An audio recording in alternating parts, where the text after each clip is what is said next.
수요 예배 나오신 모든 분들의 가정과 하시는 일 위에 하나님의 은총이 함께 하시길 주님의 이름으로 축복합니다. 서로 인사하시겠습니다. 예수 그리스도만이 참 진리요 생명이 되십니다.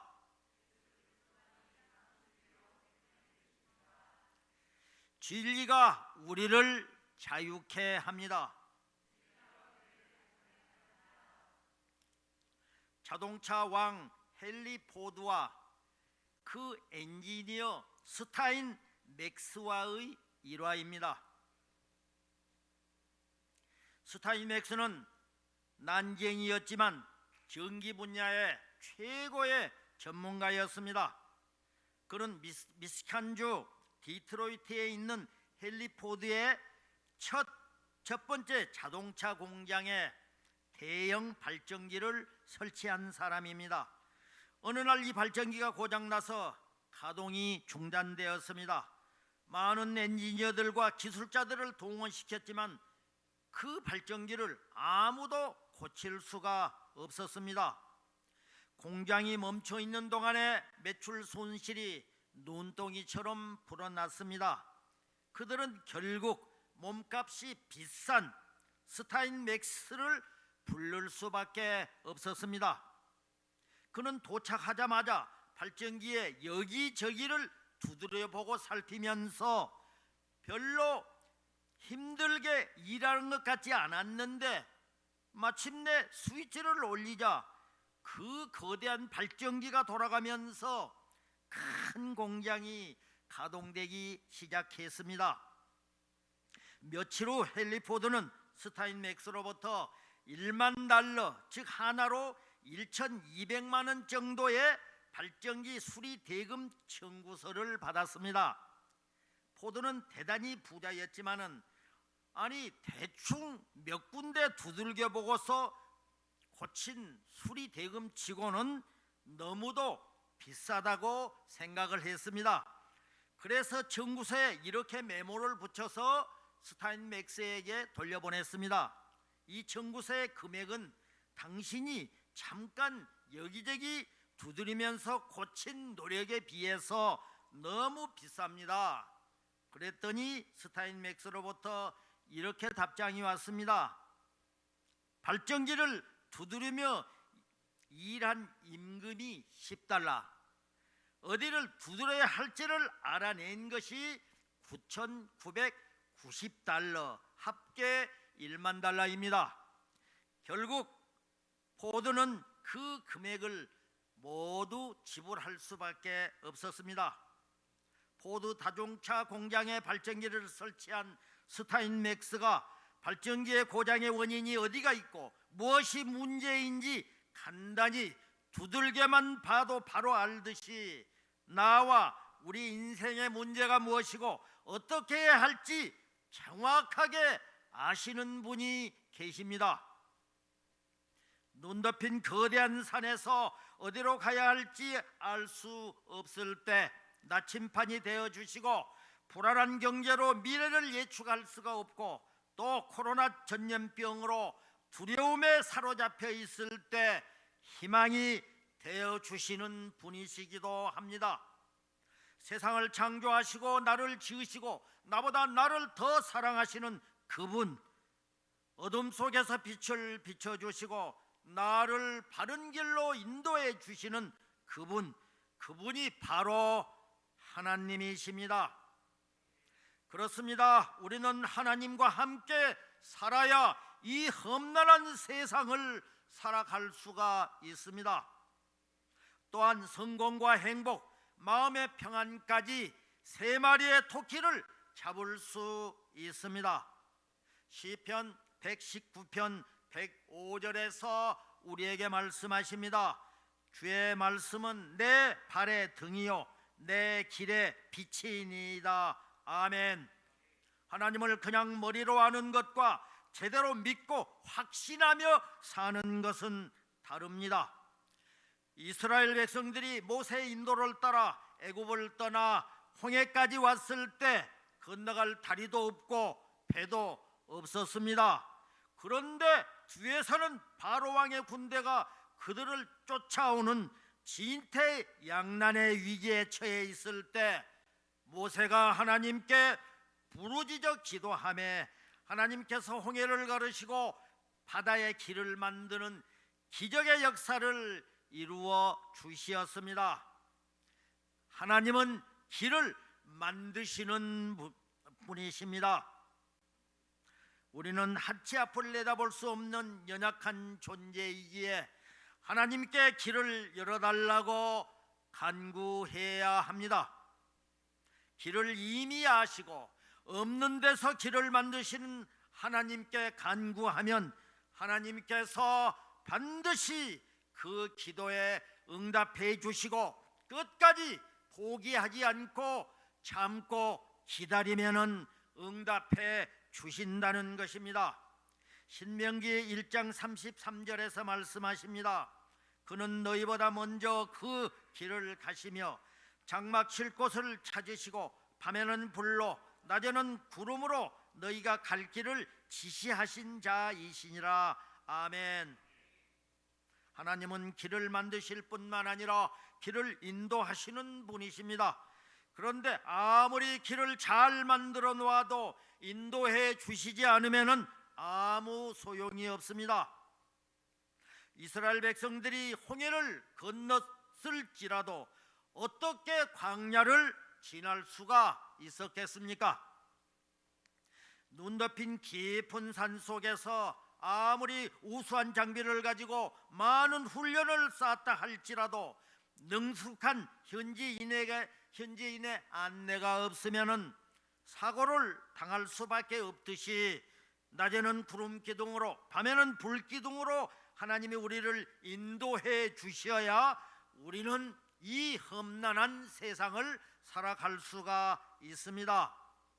하나님께서 우리에게 말씀하십니다. 신명기 1장 29절 30절에서 말씀합니다. 내가 너희에게 말하기를 그들을 두려워하지 말라.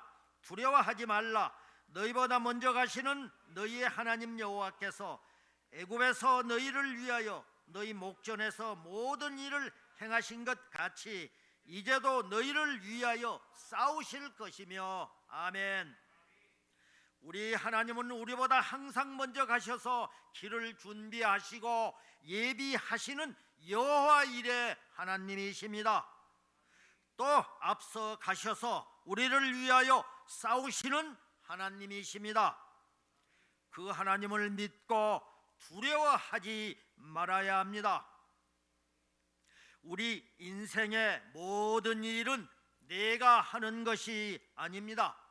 하나님께서 주관하시고 인도하십니다.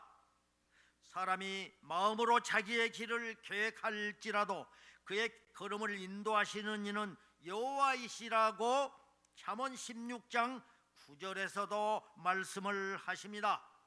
그러니까 내 인생의 주인은 내가 아니라 여호와 하나님이십니다. 그런데 하나님께서는 이 일을 행하시기 위해 우리가 기도하시기를 원하십니다. 크고 은밀한 일을 하나님께서 준비하고 예비해 놓으시고 우리가 기도하기를 기다리신다는 것입니다. 기도할 때 하나님께서는 산을 옮길 만한 큰 기적을 일으켜 주신다고 말씀을 하십니다. 마가복음 11장 23절 24절에서 말씀하십니다. 내가 진실로 너희에게 이르노니 누구든지 이 산더러 들리어 바다에 던지라 하며 그 말하는 것이 이루어질 줄 믿고 마음에 의심하지 아니하면 그대로 되리라.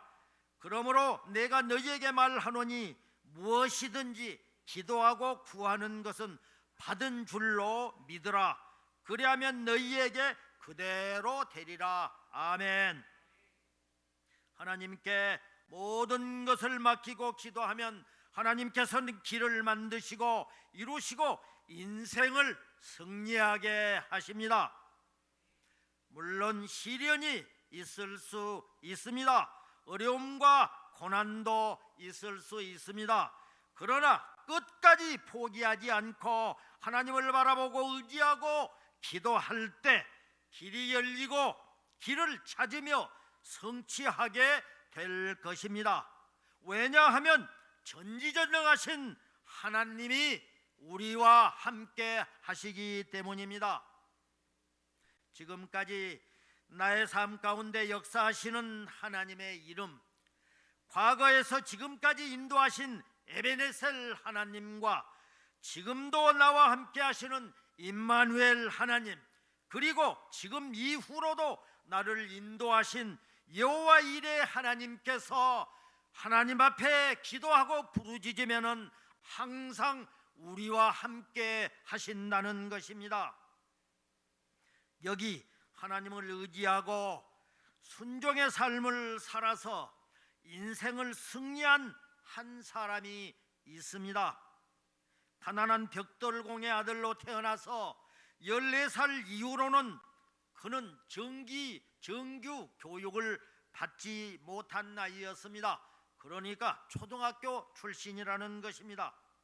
14살에 아버지가 돌아가신 후 그 아이는 상점의 점원으로 일을 했습니다. 그는 정직하고 성실하게 일을 했고 손님에게 상술이 아닌 정직한 마음으로 상품의 장단점을 자세하게 친절하게 설명을 해 주었습니다. 이런 모습을 본 주인이 그에게 말했습니다. 얘야, 너처럼 장사하다가는 돈을 벌 수 없어. 그렇게 정직하게 장사해서는 돈을 벌 수 없단 말이야. 무조건 어떤 물건이든지 손님들한테 좋다고만 말해야 돼. 그러나 그 아이는 당당하게 주인에게 말했습니다. 주인 아저씨, 당장은 돈을 많이 벌지 못하더라도 정직하게 팔아야지요. 두고 보세요. 사람들이 우리 가게를 다시 찾을 테니까요. 그 아이의 말은 맞았습니다. 정직한 가격과 꼼꼼한 품질 관리로 판매했던 그 아이의 방식은 많은 손님들에게 인정을 받았고 소문이 퍼지면서 그 상점은 날이 갈수록 장사가 잘 되어 번창했습니다. 후계자가 없는 주인은 세상을 떠나면서 그 정직하고 성실한 그 아이에게 그 가게를 물려주었습니다. 그는 이것을 발판으로 해서 23살에 남성용 의류상점을 개설해 가지고 31세 때 백화점을 세웠습니다. 필라델피아에 몇 개의 백화점을 세우고 또 뉴욕에 현대식 백화점을 세우면서 백화점 왕으로 칭송을 받았습니다. 미국의 백화점은 로드 앤 테일러가 1826년에 세운 게 효시였지만은 본격적으로 백화점을 발전시키고 대중화시키는 데는 그 20년 이후에 바로 그 백화점을 성공한 사람은 바로 그 사람이었습니다. 그가 누구입니까? 그가 1865년 백화점 경영 방침으로 공표했던 현금 판매, 정찰 판매, 반품 및 환불 보장이라는 4가지 원칙과 손님은 왕이다라는 이 말은 오늘날에도 백화점뿐만 아니라 호텔과 모든 서비스 분야에서 불문율로 여겨지고 있습니다. 또한 그는 백화점 사업의 이익금을 통해서 미국뿐만이 아닌 세계 각 나라의 많은 교회들을 세웠습니다. YMCA 총재가 되어서 65년 동안이나 기독교 부흥에 헌신하면서 세계 곳곳에 많은 YMCA 건물을 건립했고 기독교 발전에 크게 기여했습니다. 우리나라의 민족운동과 사회운동에 큰 업적을 남긴 서울 종로 2가의 위치하고 있는 한국 기독교 청년회, 즉 한국 YMCA 건물도 1907년도에 그가 기증한 돈으로 세워졌습니다. 그는 과연 누구일까요? 그가 바로 존 워너 베이커입니다. 그는 1838년부터 1922년까지 84년을 살다가 하나님 앞에 부름을 받았습니다. 어느 날 한 신문 기자가 그에게 물었습니다. 선생님, 지금까지 투자한 것 중에서 가장 성공한 것이 무엇입니까? 그는 주저하지 않고 대답했습니다. 제가 12살 때 최고의 투자를 한 적이 있습니다. 그때 저는 그 가난한 가운데서도 용돈을 모아서 2달러 75센트, 즉 한화 3,300원 정도를 주고 성경책 한 권을 샀습니다. 이것이 지금까지 내가 투자한 것 중에 가장 위대한 투자였습니다. 왜냐하면 이 성경이 오늘의 저를 만들었으니까요. 디모데후서 3장 17절에서 말씀합니다. 이는 하나님의 사람으로 온전하게 하며 모든 선한 일을 행할 능력을 갖추게 하려 함이라. 아멘. 워너 베이커는 가난한 소년 시절 성경을 읽고 꿈을 키웠습니다. 비록 학력은 낮고 부모로부터 물려받은 재산은 없었지만 하나님께서는 그에게 기업가의 재능을 주셨고 세계 최초로 백화점이라는 사업 모델을 개발해서 근대 유통산업의 혁신을 일구어내는데 공헌을 한 사람으로 우뚝 서게 했습니다. 그는 인생의 우선순위가 분명했습니다. 또 사명이 분명했습니다. 그리고 오직 예수님만을 바라보며 살았습니다. 그런데 그의 인생의 변화는 존 챔버스 목사님을 만나고 예수님을 만나게 된 것이 계기가 되었습니다. 그가 예수님을 만나 교회를 다니던 12살 때의 일입니다. 당시 그는 벽돌 공장에서 일을 했었는데 존의 마음을 매우 아프게 하는 것이 있었습니다. 그것은 교회로 들어가는 길이 비가 조금만 와도 진창길이 되어서 몹시 불편했습니다. 그럼에도 어른들은 불편함에 대해 아무런 관심도 갖지 않았고 길을 보수하려고 나서지도 않았습니다. 생각 끝에 그는 자기가 받았던 하루 임금 중에서 매일 7센트를 떼어서 날마다 벽돌 한 장씩을 자기 공장에서 사가지고 교회로 가는 길에 깔기를 시작했습니다. 존 혼자서 완성하려면 2년이 걸릴 일이었습니다. 그런데 이 사실을 교회에 알려지자 교인들이 크게 반성하고 온 교인들이 힘을 합쳐서 벽돌을 깔았습니다. 교회 출입구와 마당이 말끔하게 정리되었을 뿐만 아니라 거기에 힘을 더해가지고 낡은 교회단까지 완전히 재건축을 하게 되었습니다. 미 합중국 23대 대통령 벤자민 해리슨이 그에게 최수인부 장관을 맡아줄 것을 제안했습니다. 그는 자신이 실업가로서 화려하게 성공하고 장관까지 된다는 것은 개인적으로 매우 영광이지만은 정중하게 거절을 했습니다. 죄송합니다. 저는 교회 주일학교 교사입니다. 제가 장관직을 수행함으로 인해서 제 교회 아이들을 가르치지 못한다면 저는 하나님 앞에 약속을 어기는 사람이 됩니다. 그러함에도 대통령은 장관직을 맡아줄 것을 간곡히 요청하면서 장관직을 맡아도 그에게 교회 학교 교사직을 수행할 수 있도록 보장해 주겠다고 약속까지 했습니다. 그러면서 대통령은 다른 사람에게 넘겨도 되는 교사직을 왜 꼭 본인이 해야만 되는 이유를 물었습니다. 그는 이렇게 대답했습니다. 저는 어릴 적 $2 75센트를 주고 성경을 사서 읽었습니다. 그때 저는 은혜를 받고 하나님 앞에 평생 성경을 가르치는 사람이 되겠다고 다짐을 했습니다. 제 자신과의 하나님과의 약속을 지키고 저의 평생의 꿈을 이룰 수 있도록 대통령께서 저를 좀 도와주십시오.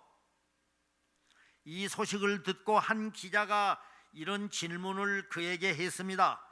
장관으로서 대통령을 보좌하고 국민들을 위해 봉사하는 일보다 주일날 교회 출석하고 교회학교 아이들을 가르치는 것이 더 중요하다고 말하는 것은 무책임한 발언이 아닙니까? 그러자 그는 웃으면서 말했습니다. 제가 주일날 하나님을 만나는 것은 오래전부터 지켜온 하나님과의 약속입니다. 하나님과의 약속을 소홀히하면서 어떻게 국민들과 또 대통령과의 약속을 지킬 수 있겠습니까? 또 한 기자가 질문을 했습니다. 아니, 장관직이 주일학교 교사직만도 못합니까? 라고 어리석은 질문을 한 것입니다. 그는 주저함 없이 이렇게 대답했습니다. 장관직은 몇 년 하다가 내가 그만둘 부업이지만은 교회 주일학교 교사직은 제가 평생 동안 해야 될 제 본업입니다. 그는 장관직으로 봉사하는 동안 자신의 말대로 주일 성수를 위해서 워싱턴에서 필라델피아까지 그토록 먼 거리를 4년 동안 한 번도 빠지지 않고 자신이 섬기는 베다니 교회에 출석하면서 주일학교 교사로서의 사명 감당으로 하나님과의 약속을 신실하게 지켜냈습니다.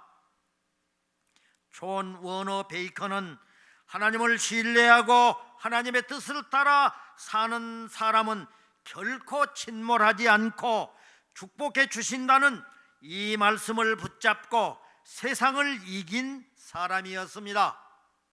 그가 숨이 멎는 순간까지 외친 메시지가 있었습니다. 그 메시지는 오직 성경 사랑이었습니다. 그가 84세 때 주일학교에서 이런 간증을 했습니다. 나는 지난 75년 동안 주일학교에서 평생을 생활했습니다. 주일학교를 섬길 수 있었던 덕분에 많은 사람들에게서 칭찬과 인정을 받을 수 있었습니다. 그러나 나의 인생을 되돌아볼 때 주일학교로부터 받은 은혜에 비하면 아직 반도 하나님 앞에 갚지를 못했습니다. 주일학교는 내 평생의 학교였고 성경은 내 인생의 교과서였습니다. 나는 날마다 성경을 먹고 성경과 더불어 내 인생의 하루를 시작했습니다. 성경을 읽고 성경을 배우고 성경을 가르칠 때 내 인생은 가장 행복했고 가장 즐거웠습니다. 하나님께서는 주일학교를 위해 애쓰고 수고하시는 화평교회 교회학교 교사 한 사람을 지켜보시고 축복하시길 원하시며 우리 모두를 사랑하십니다. 디모데후서 3장 16절에서 말씀하십니다. 모든 성경은 하나님의 감동으로 된 것으로 교훈과 책망과 바르게 함과 의로 교육하기에 유익하니 아멘. 그런데 워너 베이커의 성공 비결은 세상 사람이 찾지 못한 그의 인생 교과서인 바로 성경 속에 있었습니다.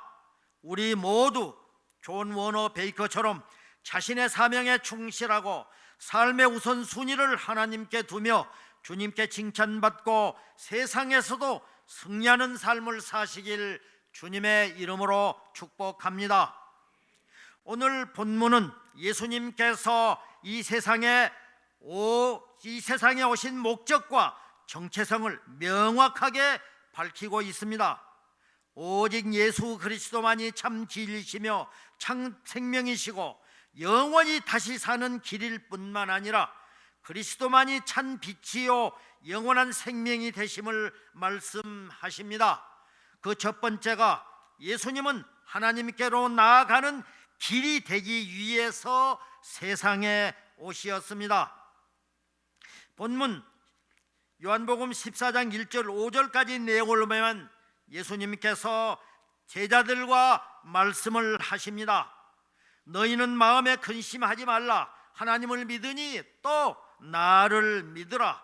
내 아버지 집에는 있을 곳이 많다. 나는 너희가 있을 곳을 마련하러 간다.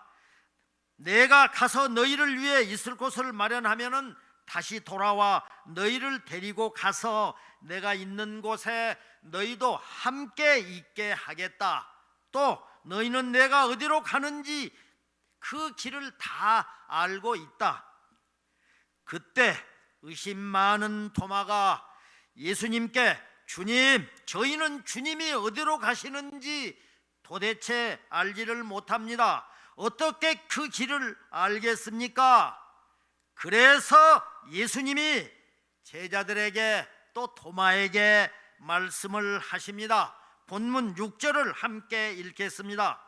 예수께서 이르시되 내가 곧 길이요 진리요 생명이니 나로 말미암지 않고는 아버지께로 올 자가 없느니라.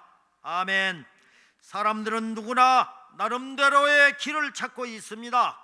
다행히 올바른 길로 접어든 사람은 성공을 합니다. 그러나 길을 잘못 접어든 사람은 실패하고 맙니다. 그렇다면 과연 어떤 길이 올바른 길일까요? 인생에는 두 개의 길이 있습니다. 멸망으로 가는 길이 있는가 하면 영생으로 가는 길이 있습니다.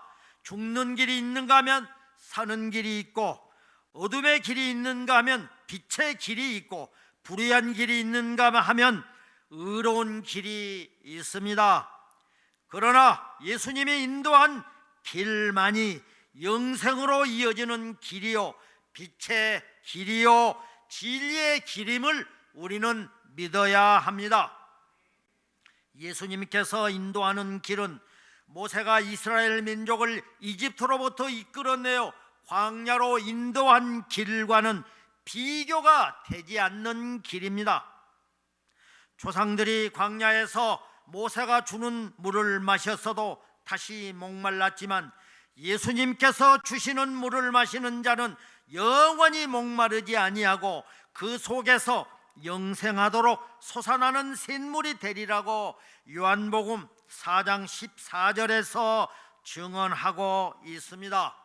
또 조상들이 광야에서 모세가 주는 떡을 먹고도 죽었지만 예수님께서 주는 떡을 먹는 자는 영원히 살 것이라고 요한복음 6장 58절에서 증언을 합니다. 뿐만 아니라 예수님은 우리를 하나님께 인도하는 선한 목자로서 목숨을 버린다고 요한복음 10장 15절에서 말씀을 하고 있습니다. 이런 점에서 예수님은 자기를 희생시켜 영생으로 가는 길이 되기 위해서 이 세상에 오셨습니다. 할렐루야. 둘째로 예수님은 하나님이 어떤 분인가를 알 수 있게 하는 진리로 오셨습니다. 본문 6절을 다시 읽겠습니다. 예수께서 이르시되 내가 곧 길이요 진리요 생명이니 나로 말미암지 않고는 하나님께로 올 자가 없느니라. 아멘. 이 세상 사람들은 진리의 상대성과 다중 진리를 말하지만 예수님이 믿고 따랐던 진리와 예수님이 밝혀준 진리를 따라야만이 생명을 얻고 빛을 얻고 자유와 영생을 얻을 수 있습니다. 예수님 때에는 바리새인들로 인해서 많은 사람들이 율법의 멍에에 짓눌려 빛을 보지 못했고 자유를 누리지 못했으며 참 생명을 맛보지 못했습니다. 이런 사람들을 예수님께서 찾아가시어서 빛을 보게 하시었습니다. 자유를 누리게 하시었고 생명을 얻게 하시었습니다. 누가복음 7장 22절에서 소경이 보고 안전뱅이가 걸으며 문둥병자가 깨끗함을 받으며 귀머거리가 들으며 죽은 자가 살아나며 가난한 자에게 복음이 전파되었다고 증언을 하십니다. 예수님과 바리새인들과의 차이점이 있습니다. 그것은 살리는 일과 죽임의 일의 차이입니다. 참 진리와 거짓 진리와의 차이점도 살리는 일과 죽임의 차이입니다. 그런데 예수님의 가르침이 참 진리인 것은 창조주 하나님처럼 어둠에 눌린 사람에게 빛을 주셨고 병들어 혼돈한 상태에 있는 사람을 고쳐 주셨고 죽어 무덤 속에 있는 자를 살려 생명을 주셨기 때문입니다. 그렇습니다. 하나님을 아는 진리는 살리는 일을 합니다. 자유가 있습니다. 그러나 거짓된 진리는 죽임의 일을 합니다. 뿐만 아니라 마음을 불안하게 하고 괴롭게 하고 병들게 하고 자유를 속박합니다. 회칠한 무덤처럼 겉으로는 진리처럼 보이나 속에는 거짓이 가득하고 시체 썩어가는 냄새로 악취가 가득하다는 것입니다. 그런데 예수님의 가르침과 행동은 모두가 하나님이 어떤 분인가를 알 수 있게 하는 진리였습니다. 우리는 예수님이 누군가를 알면은 하나님을 알 수가 있습니다. 예수님이 왜 이 세상에 오셨는지를 알면은 하나님이 어떤 분인가를 알 수 있습니다. 우리는 예수님의 말씀과 행동 속에서 하나님이 어떤 분인가를 알아낼 수 있습니다. 그러므로 예수님은 하나님이 어떤 분인가를 알 수 있는 진리로 이 땅에 오시었습니다. 셋째로 예수님은 우리에게 영원한 생명을 주시기 위해 오시었습니다. 본문 6절을 마지막으로 읽겠습니다. 예수께서 이르시되 내가 곧 길이요 진리요 생명이니 나로 말미암지 않고는 아버지께로 올 자가 없느니라. 아멘.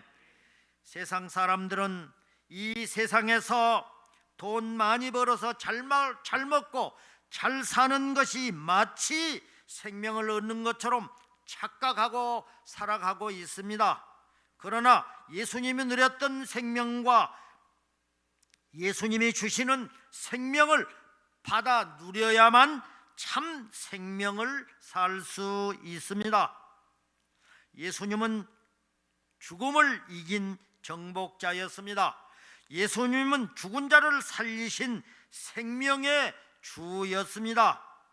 예수님은 죄로 죽었든지 병으로 죽었든지 그렇게 죽어가는 자들에게 생명을 주시는 분이시였습니다.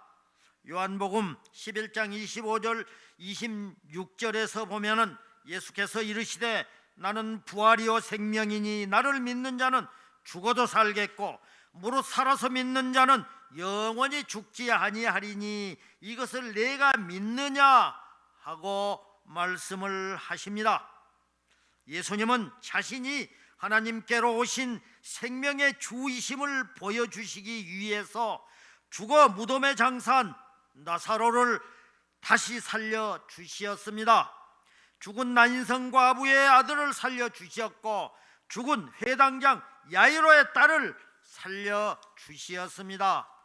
그리고 예수님은 하나님의 약속을 따라 순종해서 인간들의 죄를 위해 십자가에 못 박혀 대속의 죽음을 죽으시고 3일 만에 부활하심으로 친히 참 생명의 주인이심을 보여주시었습니다. 이제 누구든지 예수 그리스도를 주로 믿는 자는 하나님의 자녀가 되고 하늘의 백성이 되는 길을 열어주신 것입니다.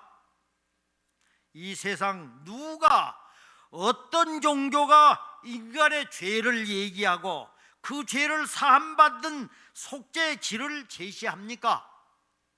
뿐만 아니라 영원히 사는 새 생명의 길을 말하는 단 한 사람도 없습니다. 또 어떤 종교도 없습니다. 오직 예수 그리스도 우리 주님뿐이십니다.